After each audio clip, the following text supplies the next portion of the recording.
The sun rose slow over the plains, casting its first gold across the dust, like it was trying to apologize for yesterday.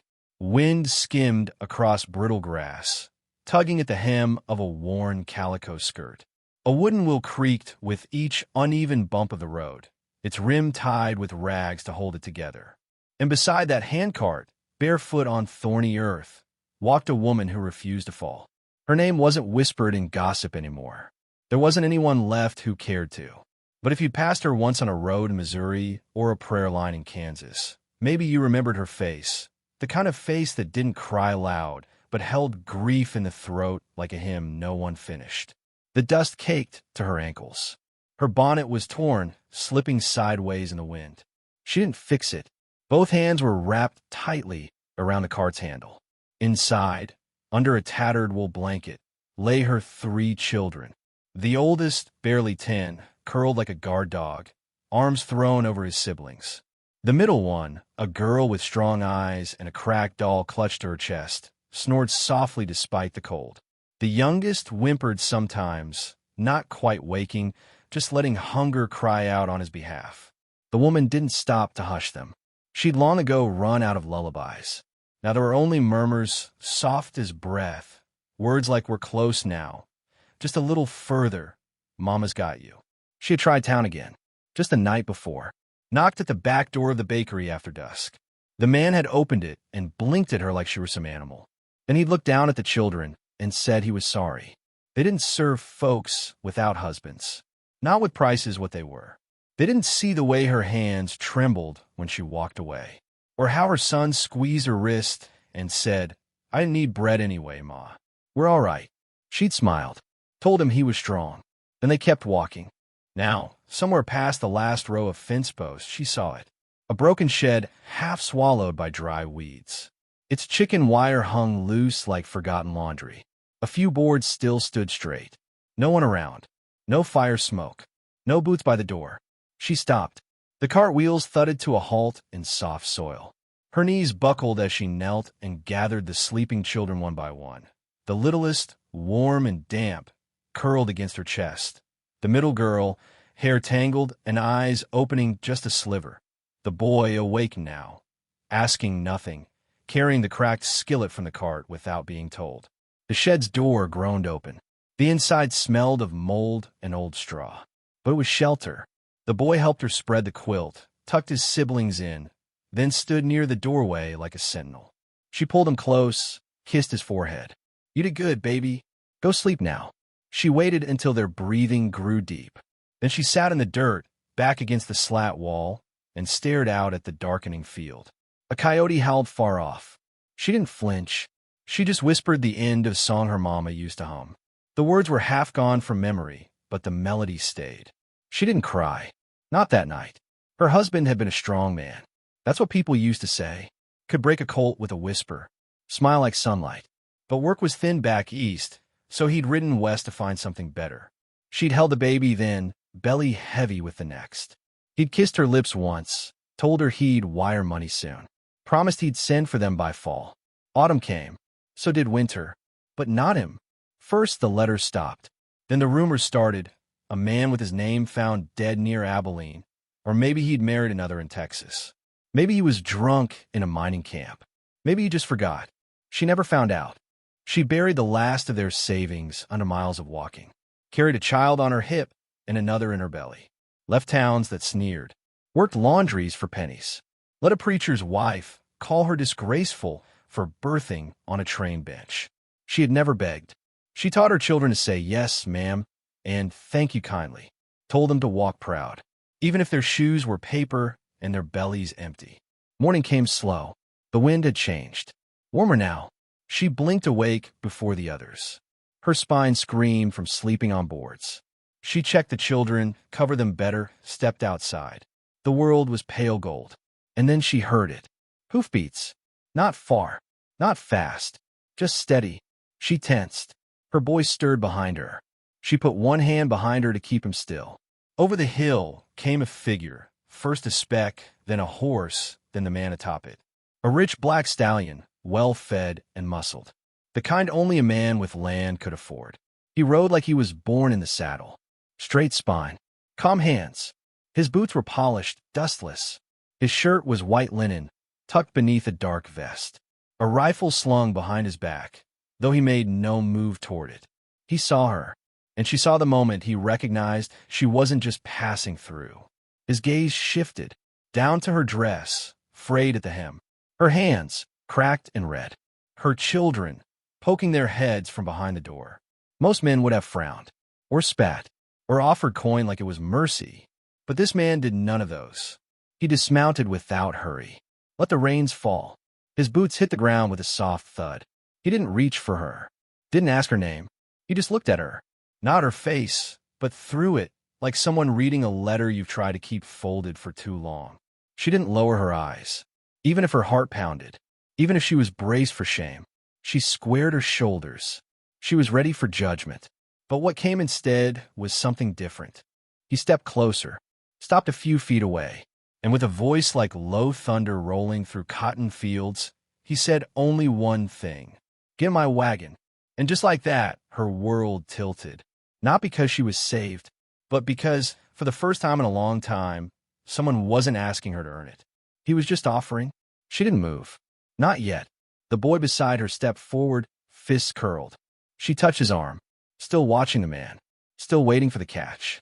But the man turned, walked to his wagon, and began tying down the tarp. Not in a rush, not with pity, just like he'd already decided. And that was the moment. She knew everything was about to change. The wheels hummed low beneath the wagon as it rolled through tall prairie grass. The land was golden, endless. It breathed different than the places she'd been before. Not harsh, not bitter, just quiet. The kind of quiet that lets a soul remember how to breathe. She sat near the back, arms loosely cradled around her youngest. The children slept on a bed of straw, softened by thick wool.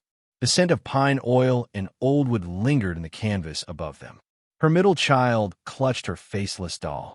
Her oldest, the boy, kept one eye half open, always watching. Up front, the man drove without speaking. He handled the reins like he'd done it every day of his life. Not tight, not careless, just firm and steady. She studied his back, his profile, when he turned to check the trail. He didn't glance at her once. Not in fear, not in judgment, not even in curiosity. She didn't trust it. Kindness like that always came with a price. But exhaustion had its own voice, and hers was loud. So she let the wagon carry her and her children somewhere they hadn't felt in a long time. Forward. His land wasn't flashy, but it stretched far. Acres of open fence, a barn that leaned slightly westward, and a two-story home with fresh-painted shutters and firewood already stacked by the door. No porch, no dog, just space, the kind of person either filled with peace or silence. He stopped the wagon, unhitched it himself, lifted the children like they were feathers, laid them one by one inside the house on clean, folded quilts. Didn't say a word. She followed, steps hesitant. Her feet ached. Her hands trembled. But the warmth of the hearth was real, and her boy let out a breath like he hadn't exhaled in days. In the kitchen, a kettle steamed. He nodded to the cupboard. "Help yourself," he said, then walked out to tend the horses. The cabinets weren't full, but they weren't empty. Salt, cornmeal, some coffee, a few root vegetables. She found a skillet, heated lard, and made something from memory. Something her mother once taught her when the pantry ran low. The smell filled the space. She didn't know what to expect when he came back inside. But all he did was take off his hat, rinse his hands in the basin, and sit down. He said nothing when her children devoured the food. Didn't blink when the youngest smeared his face with gravy. When she stood to clean, he simply nodded toward the upstairs. "Blankets are fresh. Doors don't lock here. You can rest." She wanted to say thank you, but the words felt heavy, so she just nodded. That night, she lay with the children pressed around her like warmth itself. The bed was soft. The pillows smelled faintly of cedar, but she didn't sleep. The next morning, she rose before dawn. She swept the floors, boiled coffee, fed the chickens without asking, hung laundry she found in a basket outside. That's when she saw the woman. Older, sharp-eyed, wrapped in a shawl of faded blue. Her hair braided tight, skin tanned by decades. She stood near the barn, watching her. You cook like someone raised near a river, the woman said without smiling. And you sweep like someone afraid of standing still. The woman didn't answer, just held her gaze, unsure if it was judgment or curiosity. The old woman stepped forward. He don't say much, but he sees plenty. Used to talk more before he buried someone. She paused, then added gently, "You ain't the only ghost around here." Then she turned and walked off. Later that day, the children explored the barn, laughed as they chased each other through hay. The boy asked the rancher if he could help with fence posts. The girl gathered wildflowers in an old tin can. The youngest curled up on a wool blanket and napped like the world had never been cruel. The woman watched them, standing in the kitchen doorway, her hands still damp from washing up. Her heart trembled, not from fear, but from the aching swell of what safety feels like after a long drought. At lunch, the girl tugged at the rancher's sleeve. "Are you a king?" He blinked, then looked at the woman. "She's never met one," the mother said softly. "She doesn't know any better." He didn't laugh, but he smiled. First time she'd seen it. It changed his whole face, from stone to something human. He leaned down and whispered, "If I were, I'd make sure all the queens had boots that fit." The girl giggled. The boy called him sir by accident once, then blushed. The rancher just nodded. No correction, no coldness, just quiet acceptance. That night, long after the children had fallen asleep in their room, she sat in the parlor beside the fire, mending a coat with holes the size of knuckles. The same coat her eldest had worn across state lines. The thread kept slipping through her fingers. She didn't hear him enter, but she felt it, the shift of the room when he stepped in. He stood across from her. No hat now. His shirt sleeves rolled. "Can't sleep?" he asked. She shook her head. Not for years, really. He didn't ask why. Just sat down near the hearth and looked at the flames. Then he said something she'd never heard from a man before.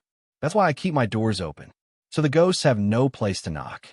She didn't reply, just stared at the orange crackle of fire. And for the first time in months, her shoulders dropped. Just a little.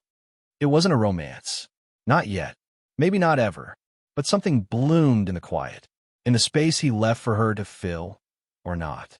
He never pried, never asked who the father was, or why her eyes looked so tired, or how many towns she'd been turned away from. He let her be, and in return, she began to breathe differently. By the end of the week, her youngest said his first full sentence in months. By the second, her girl started to hum again. And one morning, her boy reached for the rancher's hammer without being told, and was allowed to use it. No lectures, just a hand on his shoulder steadying him. "You hold it like your mother holds a spoon," he said. Strong, but careful. Then, one late afternoon, she returned from washing linens by the well and found a parcel on the kitchen table, wrapped in brown cloth, tied with thin twine. No name, no note, but she knew. She sat down, heart beating strange. Open it slow. Inside were 3 pairs of boots, soft leather, stitched with care. A bundle of fresh thread. A tin of balm for cracked skin. At the bottom, folded small, was a note. "You don't owe me." She stared at it for a long time, then folded it back up and tucked it into the pocket of her skirt, right next to the letter she'd once written to a husband who never came back. That night, she didn't cry. She just sat near the fire and felt, for the first time in years, like maybe she wasn't just passing through someone else's life. Maybe she'd landed in the middle of something good. And maybe, just maybe, she was allowed to stay. The days passed like soft wind through wheat. No hard edges, just the slow rhythm of work, of healing, of learning how not to flinch when someone offered warmth without asking for something back. The sky turned greener in the mornings, humming with the smell of spring. A drizzle had swept through the land, leaving behind puddles and new shoots of grass that peeked through cracks in the dry dirt. The children had taken to the place like roots to rich soil. That morning, barefoot and wild with laughter, they chased chickens through the yard while rain misted down, speckling their hair, soaking their cotton shirts. The woman stood on the porch, arms folded over a patched apron, watching it unfold with a strange ache in her chest. Not sadness, not even fear, just something close to hope. And hope was a dangerous thing when you'd lost it before. Out beyond the children, The rancher moved along the fence line, a hammer in one hand, wire coil slung over his shoulder. Rain slid down his hat brim, but he didn't pause, didn't even blink, just kept setting posts like it was sacred work. She noticed the way he handled everything, gentle where he could be, firm where he had to. Never wasted motion, never wasted words. It was a quiet strength, the kind that didn't need proving. Later that afternoon, her eldest came to her, cheeks flushed, hat too big for his head. "You show me how to saddle a horse," he said. Didn't laugh when I got it backward. Just help me fix it. Said I had strong hands. She pulled him close, kissed his head. "You do," she whispered. He said I reminded him of someone. The boy added, voice small now. Said that was a good thing. He ran off again before she could ask what that meant. A day later, while hanging wash, she felt a tug on her skirt. The middle child stood there, muddy and smiling, clutching a bunch of wildflowers in one small fist. A mess of purples and pale blues, petals torn in places. He said, "These look like your eyes," the girl said simply. "I picked the ones that matched best." The woman knelt, took the flowers in trembling fingers, and pressed them against her chest.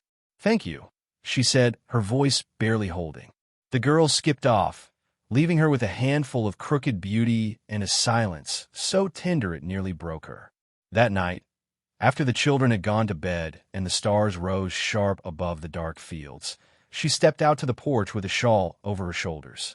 The rancher sat near the edge of the steps, whittling something smooth from a block of wood. He didn't speak, just glanced up and nodded once. She took the spot beside him, knees drawn in. After a long moment, she said, "You always work this late?" "Work don't keep track of time," he said. "It just asked to be done." She smiled, but her heart felt too full. Something needed to crack open. "I heard you yesterday," she murmured. He turned to look at her, not hiding his curiosity. "The mayor," she said. "He came by, asked about your land. You turned him down." The rancher's jaw twitched. "He offered me more coin than my father made in his lifetime. And still you said no." "Because he wanted what he didn't need," the man replied, tossing the whittled piece into the dirt.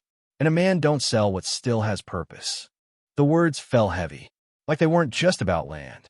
She looked out into the dark. "He's going to start talking," she said. "He already has," he replied. She sighed. "They'll say I'm just another mouth to feed. A burden." His voice was low now. "Even.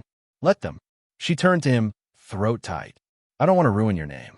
He stood then, took 2 steps down and faced the night sky, then turned back to her. "You're not a burden," he said. "You're the only good thing to cross that field since my wife died." She froze. The quiet after that was wide, gentle. She didn't cry in front of him, but when he stepped forward and laid one hand softly on her shoulder, just that, nothing more, something in her eased. Not desire, not a promise, just safety. And she hadn't felt that since the last time someone whispered, "I'll be back soon," and didn't keep their word. Of course, kindness always draws attention. And in towns where doors are thin and minds are thinner, attention turns to gossip. It started small. Murmurs at the general store. The woman with 3 kids staying on the hill. The one cooking in his kitchen. Living under his roof. Sleeping in his house. She's just another freeloader. He's soft because she's pretty, but she's got him twisted up in that apron of hers. She heard it from the housekeeper. Heard it again in town when she walked with the children to the well. She ignored it. Tried to, anyway. But the past was a loud ghost, and it always knew which doors to knock on. That evening, she started packing. Not loudly, not with tears, just quiet movement. Folding dresses, rolling the blanket tight, stuffing thread and combs into a worn cloth sack. She hadn't told the children yet, hadn't figured out what she'd say. But when she stepped into the hallway with the bag over her shoulder, he was already there, leaning in the doorway. "Hot tough." Face unreadable. "You leaving because they talk?" He asked. "Because they'll ruin your name," she replied. "They tried that when I married a girl with dirt on her knees and no dowry to her name." He took a breath. "Didn't stop me then. Won't stop me now. It's not fair to you," she whispered. "It's not fair to any of us," he said gently. "But fair ain't what keeps people warm." She stood there, bag heavy in her hand. "I never asked you for anything," she said. "I know," he said. "That's why it means something." They stood like that for a long moment. No one moved. And then, not fast, not with fanfare. She let the bag slide to the floor. And the stars, watching from above, blinked just a little brighter. The next morning came on a breeze. Sunlight warming the window panes. The smell of bread from the hearth. Children laughing softly as they played marbles on the floor. Then the sound of hooves. Not wild, not friendly. A carriage. Polished. Dark wood. Gold trim. She felt it before she saw it. A tightening in her chest. She stood at the front door, wiping her hands on her apron, heart already climbing the ladder of her throat. The carriage stopped. A man stepped out. Tall. Press coat. Boots shined to a mirror. Hair slicked back like oil. The kind of man who never lifted anything heavier than silverware. He looked around like he owned every fence post. Then he saw her and smiled. Not kind, not cruel, just the kind of smile that says, I know what you were. The rancher stepped onto the porch beside her. The man looked between them, then said loud enough for the children inside to hear. Did she tell you what she used to be? And just like that, the world tilted again. Only this time, the past had come knocking. The sun was high, but the air felt tight, the kind of heat that clings before a storm. Horses paced outside the meeting hall, tails flicking. People gathered, some standing, others sitting on porch rails or crates, murmuring among themselves. She stood near the edge, flanked by her children, her apron still damp from morning wash. The townsfolk had called for a hearing. Not a trial, not quite, but something close. Something crueler, perhaps. Something softer than gallows, but colder than silence. The mayor stood tall, his voice slicing through the crowd like a rusty blade. You all deserve to know who's been living up there on that hill. That woman, parading around with her children and her smile. She ain't what she seems. Eyes turned toward her. Some wide, some narrowed. A few looked away.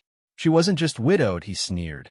She was selling herself, back in Wichita, maybe further.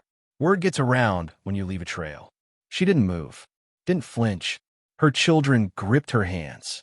The youngest clung to her apron. The words didn't sting the way they used to. They rang hollow, like someone shouting into an empty canyon. Still, the crowd shifted. Shame spread like smoke. Not her shame, theirs. And yet no one spoke. Until boots scraped wood. And from the back of the crowd, the rancher stepped forward. No fanfare, no anger, just steady footsteps that echoed against the dust. He didn't look at the mayor. Not at first. He looked at her, then stepped in front of her. Then finally, to the crowd, he said, she raised 3 children in a shed, in the cold, with no help, no money, no one lifting a hand. She walked town to town just to keep them breathing. He turned to the mayor. You call that shame? I call that strength. Silence. Then someone coughed. The mayor rolled his eyes. Of course you defend her. You've clearly lost your judgment. The rancher turned, fully now, and for the first time since anyone in town could remember, he raised his voice. You think I lost my judgment? He pulled a folded paper from his vest pocket, opened it with care. They tried that when I married a girl with dirt on her knees and no dowry to her name. He took a breath. Didn't stop me then. Won't stop me now. It's not fair to you, she whispered. It's not fair to any of us, he said gently. But fair ain't what keeps people warm. She stood there, bag heavy in her hand. I never asked you for anything, she said. I know, he said. That's why it means something. They stood like that for a long moment. No one moved. And then, not fast, not with fanfare, she let the bag slide to the floor. And the stars, watching from above, blinked just a little brighter. The next morning came on a breeze. Sunlight warming the window panes. The smell of bread from the hearth. Children laughing softly as they played marbles on the floor. Then the sound of hooves. Not wild, not friendly. A carriage. Polished. Dark wood. Gold trim. She felt it before she saw it. A tightening in her chest. She stood at the front door, wiping her hands on her apron, heart already climbing the ladder of her throat. The carriage stopped. A man stepped out. Tall. Press coat. Boots shined to a mirror. Hair slicked back like oil. The kind of man who never lifted anything heavier than silverware. He looked around like he owned every fence post. Then he saw her and smiled. Not kind, not cruel, just the kind of smile that says, I know what you were. The rancher stepped onto the porch beside her. The man looked between them, then said loud enough for the children inside to hear. Did she tell you what she used to be? And just like that, the world tilted again. Only this time, the past had come knocking. The sun was high, but the air felt tight, the kind of heat that clings before a storm. Horses paced outside the meeting hall, tails flicking. People gathered, some standing, others sitting on porch rails or crates, murmuring among themselves. This here is a letter signed by every landowner in the valley, naming me interim mayor until the next election. That means I outrank you, Jack. Murmurs. Heads turned. The mayor stepped back. That's not official. It's enough, the rancher said. I didn't wear the badge yet, because I wanted to see the kind of town I was stepping into, whether there was heart left in it, or just hollow pride. He turned again to the crowd. If this town can't protect its mothers, it don't deserve its name. Stillness. Then, from near the store awning, the schoolteacher, gray-haired and gentle, stepped forward. I taught her boy, she said. He reads better than most grown men. Next, the blacksmith, hands thick as tree trunks. She fixed my wife's coat without a skin. Wouldn't take payment neither. And then, a surprise. The saloon girl. Painted lips, rough voice, soft eyes. We're not what they say we are. None of us. I see men do worse with cleaner collars. One by one, people stepped closer. Not all. Not loud. But enough. Enough to tilt the wind. The mayor looked around, realized his voice had lost its echo. He sputtered something under his breath, turned, and marched back to his carriage.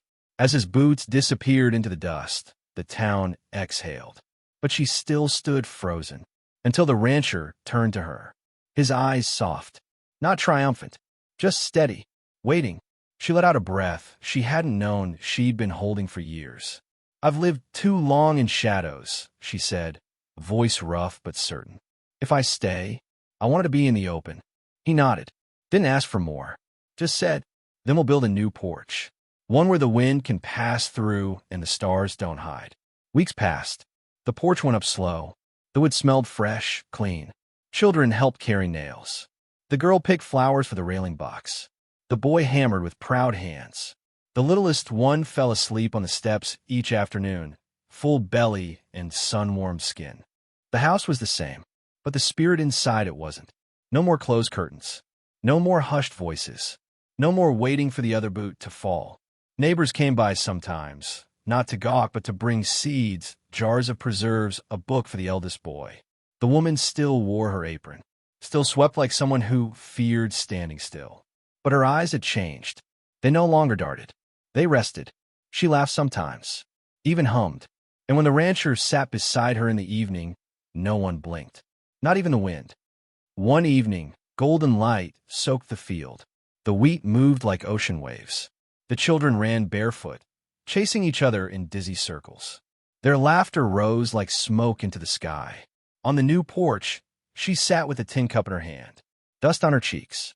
No powder, no corset, just herself. The rancher beside her, elbow resting on his knee. They didn't speak much, but they didn't need to. The silence between them wasn't empty anymore.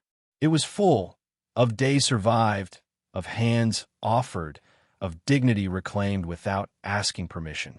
A gust swept across the porch, lifting her apron.